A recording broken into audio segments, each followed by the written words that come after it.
मेरे साथियों, एक बार फिर आपका स्वागत है लर्निंग अड्डा के इस डेली के सेशन में। आज हम आप लोग के साथ एक बहुत ही जरूरी बात जो है वो करने वाले हैं। हमारा क्लास जो है वो बहुत दिनों से नहीं आ रहा था, जो है यूट्यूब पे अपलोड नहीं हो रहा था। इसके पीछे कुछ रीज़न है, कुछ तकनीकी वजह से हम अपने क्लास को पूरा नहीं कर पा रहे थे। लेकिन आप लोग अब बेफिक्र रहिए, आज से जो हमारा क्लास पूरे कंटिन्यू रहेगा, इसमें आपको कोई परेशानी नहीं होने वाली है।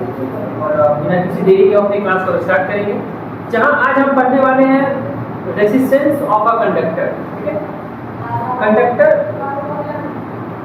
एंड उसका रेजिस्टेंस, की रेजिस्टेंस ऑफ अ कंडक्टर क्या होता है वो पढ़ेंगे। आज हमारा 3 टॉपिक जो है वो क्लियर होने वाला है। रेजिस्टेंस ऑफ कंडक्टर हम लोग आज पढ़ने वाले हैं। वोल्टेज और करंट के बिटवीन जो ग्राफ बनेगा वो हम आज पढ़ने वाले हैं। एंड हम लोग वेरिफिकेशन ऑफ ओम्स लॉ पढ़ेंगे, यानी ओम्स लॉ के बारे में तो हम पहले ही पढ़ चुके हैं, अब उसका वेरीफाई करेंगे। ओम्स लॉ जो स्टेटमेंट देता है वो स्टेटमेंट सही है या गलत है, उसको वेरीफाई हम करने वाले हैं। चलिए अपना टॉपिक हम आज स्टार्ट करते हैं, जहाँ पे आज हम पढ़ने वाले हैं रेजिस्टेंस ऑफ अ कंडक्टर, यानी चालक का प्रतिरोध। हमारा टॉपिक हो जाएगा रेजिस्टेंस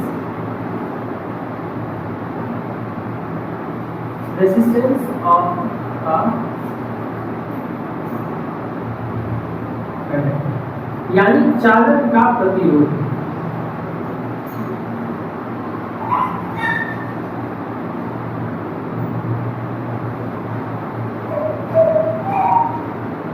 चालक का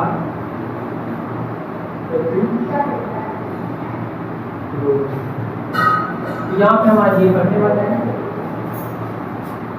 तो स्टार्टिंग इसका जो है वो स्टेटमेंट के साथ करेंगे कि रेजिस्टेंस क्या होता है, इसका डेफिनेशन क्या होता है।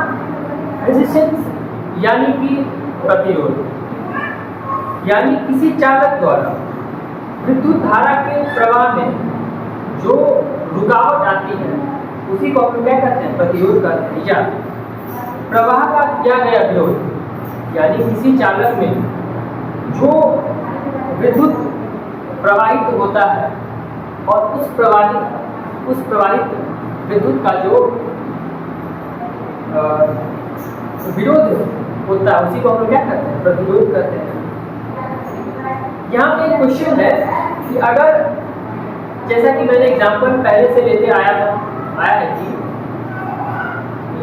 अगर पानी पाइप में बह रहा है, ठीक है, और क्या हो कि पाइप जो है बीच से पतला हो जाए, उस कंडीशन में क्या होगा, पानी का बहाव कम हो जाएगा और पानी जो है कम मात्रा में क्या होगा, पाइप के बाहर आएगा।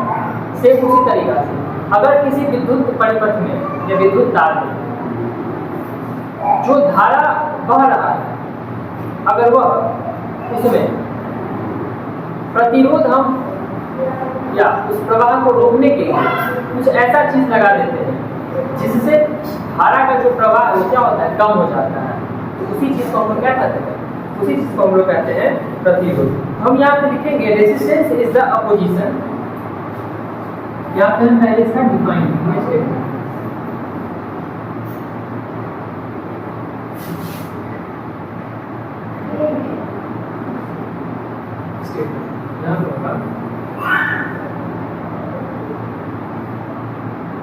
Resistance is the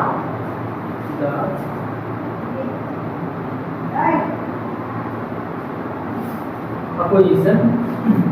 Resistance is the opposition, यानी रेजिस्टेंस जो है ये एक अपोजिशन है, मतलब ये अपोज है। अब किसका अपोज करता है, offered by a conductor, offered by a,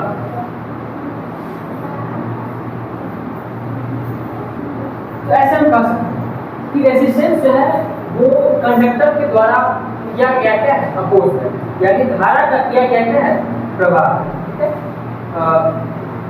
oppose offered by a conductor to the flow of electric current, to the flow of electric current.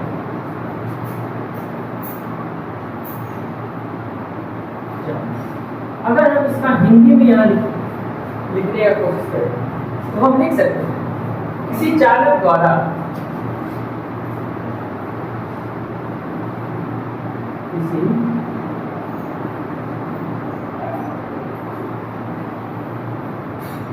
किसी चालक द्वारा, यानी कोई चालक है, कोई कंडक्टर है, उसके द्वारा, ठीक है, तो किसी चालक के द्वारा विद्युत धारा की, किसी चालक द्वारा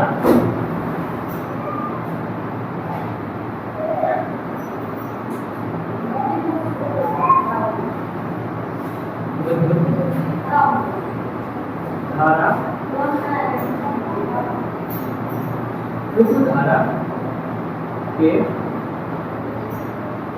प्रवाह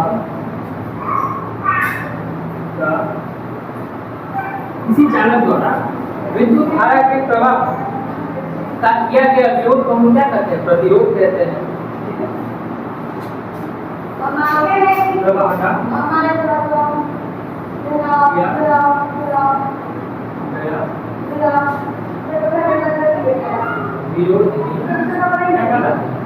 विरोधी जो है वो प्रतिरोध करता है।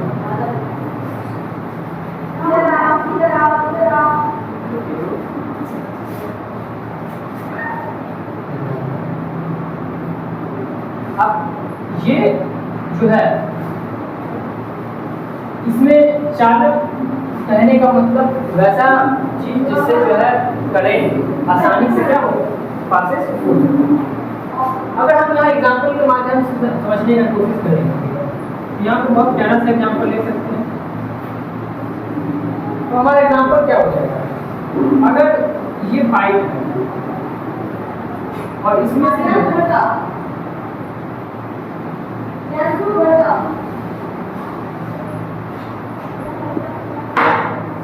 इसमें से क्या है कि कंटिन्यू वाटर का जो है फ्लो वो लगातार हो रहा है।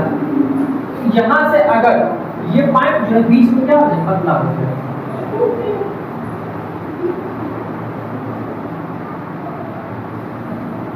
इस कंडीशन पर यहाँ पर होगा क्या कि जो पानी का बहाव पहले था उतना पानी का बहाव क्या होगा? अभी नहीं होगा, और पानी के बहाव में क्या होगा? कमी होगा। तो एक जो वाटर फ्लो करेगा यहाँ से, यानी कि वाटर यहाँ फ्लो करेगा वो तो लेस होगा, एंड ये बहुत डिफिकल्टी के साथ क्या करेगा फ्लो। पहले जिस तरीका से फ्री में पानी फ्लो कर रहा था, अब ये इसको जो है पानी को फ्लो करने में क्या होगा? यहाँ पे बहुत परेशानी का सामना करना पड़ेगा। खैर हमारा तो एग्जाम्पल था, इसका तो कोई मीनिंग है नहीं, ये तो मैंने एग्जाम्पल के लिए बस समझाया है। और अगर इसको आप बहुत क्लियर भाषा में समझना चाहते हैं तो इसका एक डायरेक्ट एक लाइन आप इसको याद रख सकते हैं। पानी कम होगा तो क्या होगा? यहाँ पे कम मात्रा में जो है वो पानी बहेगा। सब पानी अगर पतला होगा तो पानी कम मात्रा में बहेगा, ठीक है, और पानी कम मात्रा में बहने के साथ साथ और पानी को बहने में वहाँ जो है वो मुश्किल होगा। उसके बाद अगर कोई चीज इलेक्ट्रॉन के बहाव में रुकावट आती है, अगर यहाँ पे हम लिख सकते हैं, ये नोट में हम लोग लिखिएगा,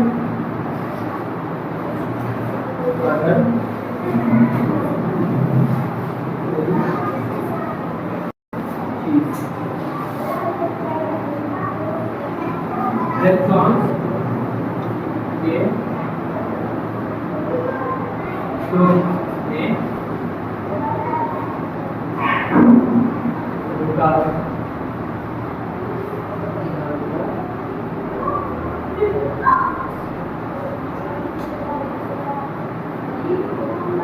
तो उससे ही हम क्या करते हैं? प्रतिरोध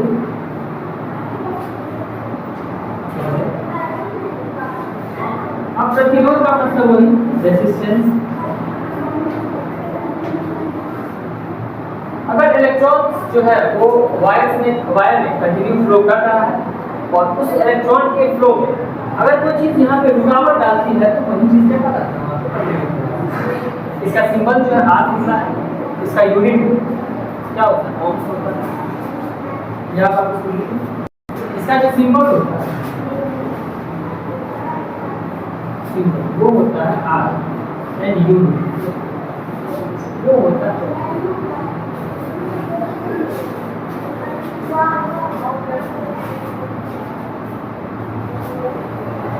ये ओम का सिंबल। अब एक चीज यहाँ पे हम समझने वाले हैं, आसान भाषा में अगर इसको हम समझने का कोशिश करें तो हम लोग कह सकते हैं कि अगर करंट को चलती गाड़ियों की तरह हम लोग मानते हैं, जो करंट फ्लो करती है उसको हम लोग जो है अगर चलती गाड़ी की तरह मानेंगे, जैसे कि सड़क में जो है कभी कभी ट्रैफिक जाम आप लोग देखते होंगे, तो आप सड़क को मान लीजिए, क्या सड़क को जो है आप वायर मान लीजिए, वो गाड़ियाँ जो है जितना भी गाड़ियाँ जो चलता है उसको मान लीजिए क्या आपका गाड़ियाँ जो हो जाएगा वो हो जाएगा करंट और सड़क हो जाएगा वायर। तो जितना ज़्यादा करंट सड़क पे आएगा तो यहाँ पे क्या होगा उतना ज़्यादा ट्रैफिक लगेगा। तो कहने का मतलब यहाँ पे ये हुआ कि अगर जितना ज़्यादा ट्रैफिक होगा उतनी कम गाड़ियाँ आगे आएगी, यानी तो उसी प्रकार से यहाँ पे रेजिस्टेंस काम करता है। अगर रेजिस्टेंस ज़्यादा होगा तो करंट क्या होगा, कम होगा। अगर किसी चीज़ में हम जैसे यहाँ पे कंटिन्यू फ्लो कर रहा है, तो अगर इस चीज़ में फ्लो कर रहा है, यहाँ पे अगर हम कंटिन्यू प्रतिरोध जो है वो लगा दें तो यहाँ से जो करंट फ्लो करेगा वो क्या होगा, यहाँ से ऐसे कट जाएगा, क्योंकि यहाँ से सामने तो जा नहीं सकता है। तो फ्लो में अगर हम तो प्रतिरोध लगा देते हैं, आगे जो करंट होगा वो क्या होगा, लेस करंट फ्लो होगा, लेस करंट क्या हो जाएगा, फ्लो, यानी धारा का प्रवाह ये क्या होगा, ये कम हो जाएगा। अब कुछ ऐसा फैक्टर है जो इस रेजिस्टेंस जो व्यवहार करता है, तो रेजिस्टेंस जो है वो किन किन चीज़ों पर निर्भर करता है, अगर क्या क्या ऐसा चीज़ होगा जिसपे जो है रेजिस्टेंस हमारा निर्भर करता है। तो रेजिस्टेंस निर्भर करता है हमारा लेंथ पे, लंबाई पे निर्भर करता है। उसके बाद एरिया ऑफ क्रॉस सेक्शन, यानी कि उस पर डिपेंड करता है हमारा। मटेरियल पे डिपेंड करता है किस टाइप का मटेरियल है, हम कॉपर का यूज़ कर रहे हैं, नाइक्रोम का यूज़ कर रहे हैं, उस पर डिपेंड करता है। एंड देन टेम्परेचर का जो है वो भी डिपेंड करता है। टेम्परेचर अगर ज़्यादा है तो रेजिस्टेंस होगा। आप लोग कभी कभी देखते हो अगर टेम्परेचर ज़्यादा है तो जो कम क्वालिटी का वायर होता है वो क्या होता है, मेल्ट हो जाता है। तो अगर बीच बीच में उसको रेजिस्टेंस, उसके धारा को अगर वहाँ पे प्रवाह को रोका गया तब तो वो जाके रेजिस्टेंस वहाँ पे जनरेट हुआ, तब वायर क्या हो गया वहाँ पे आगे मेल्टिंग हो गया। तो हम लोग लिखेंगे यहाँ पे हमारा जो आगे का लाइन है इसको फिनिश करना चाहेंगे।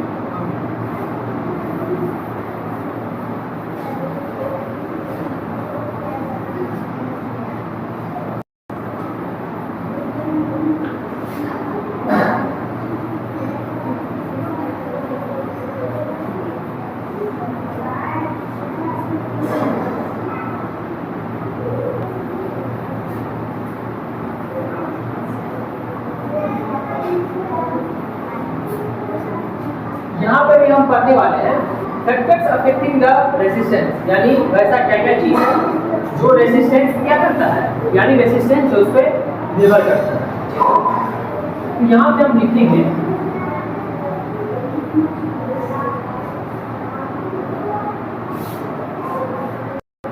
रेजिस्टेंस इन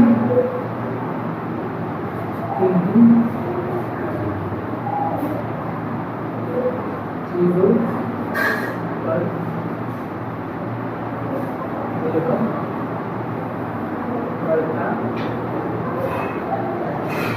तो हमारा यहाँ पे फर्स्ट पॉइंट में हो जाएगा लेंथ,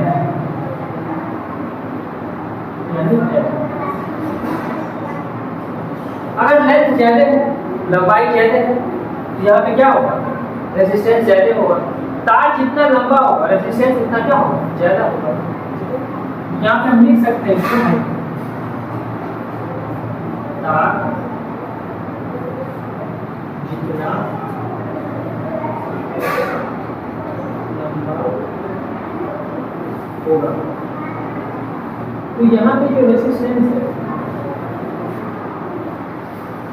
रेजिस्टेंस उतना ही उतना ज्यादा।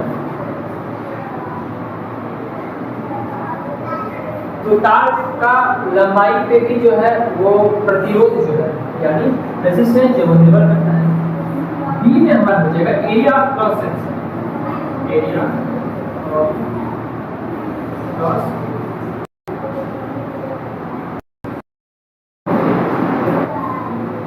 अब एरिया ऑफ क्रॉस सेक्शन क्या होता है, यहाँ तार जितना मोटा होगा रेजिस्टेंस उतना क्या होगा, कम होगा।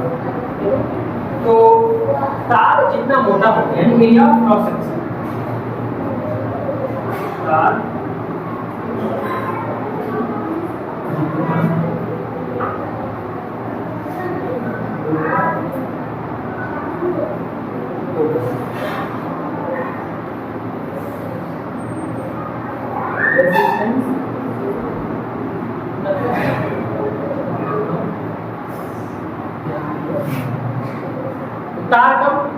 तार का मोटाई जो है वो, तार जितना मोटा होगा, तार का जितना मोटाई होगा उतना क्या होगा जो है रेजिस्टेंस कम।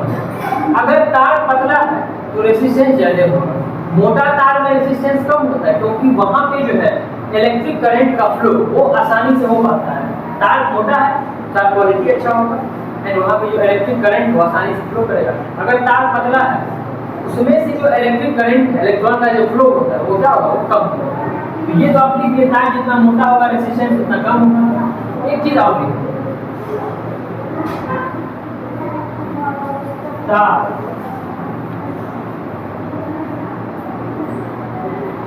अगर तार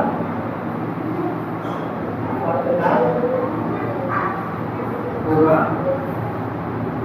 तो रेजिस्टेंस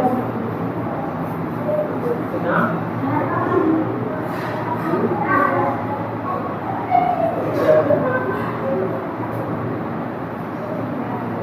यहाँ पे मैंने क्या देखा कि तार अगर मोटा है तो रेजिस्टेंस कम होगा और अगर तार पतला है तो रेजिस्टेंस क्या होगा, ज्यादा। तो ये हमारा हो गया दो फैक्टर जो अफेक्ट करता है किसको, रेजिस्टेंस। अब यहाँ पे हम पढ़ेंगे कि मटेरियल, कौन से मटेरियल में जो है वह रेजिस्टेंस कम होता है और कौन से मटेरियल में जो रेजिस्टेंस क्या होता है वो ज्यादा। तो कॉपर में रेजिस्टेंस बहुत कम होता है और नाइक्रोम में रेजिस्टेंस क्या होता है, ज्यादा। अगर हम कॉपर का वायर यूज करते हैं तो रेजिस्टेंस कम होगा। तो आप लोग देखते होंगे कि घर में अधिकतर अगर वायरिंग का काम चलता है या अगर इलेक्ट्रिसिटी का काम चल रहा है तो घर का जो इलेक्ट्रीशियन या मिस्त्री जो होता है वो हमेशा कहता है कि आप नाइक्रोम कॉपर का तार यूज करिए। क्यों, उसमें रुकावट कम आएगी, करंट का फ्लो अच्छा से होगा और घर में जो है कभी धारा के प्रवाह में क्या होगा, आपको प्रतिरोध या अवरोध कोई चीज ऐसा देखने को नहीं मिलेगा। इसी नंबर में है मटेरियल।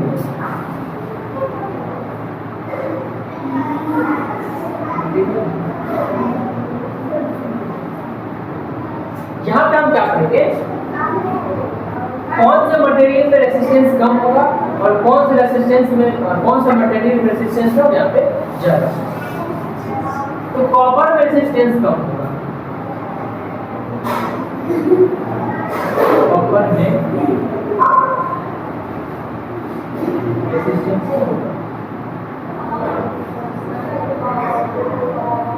एंड नाइक्रोम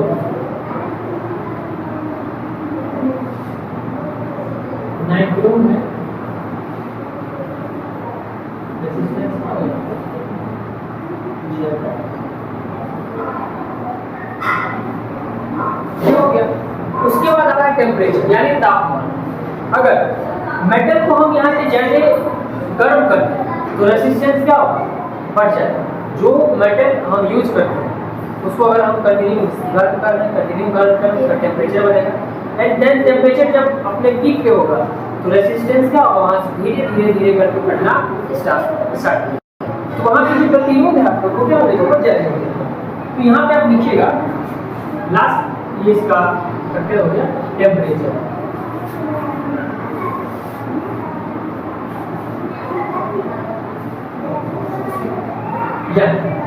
मेटल को गर्म करने पर रेजिस्टेंस क्या होता है, रेजिस्टेंस जो वहां बढ़ जाता है।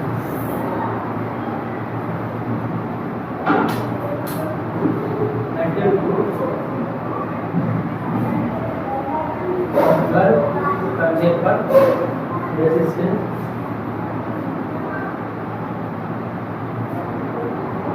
बढ़ जाता है।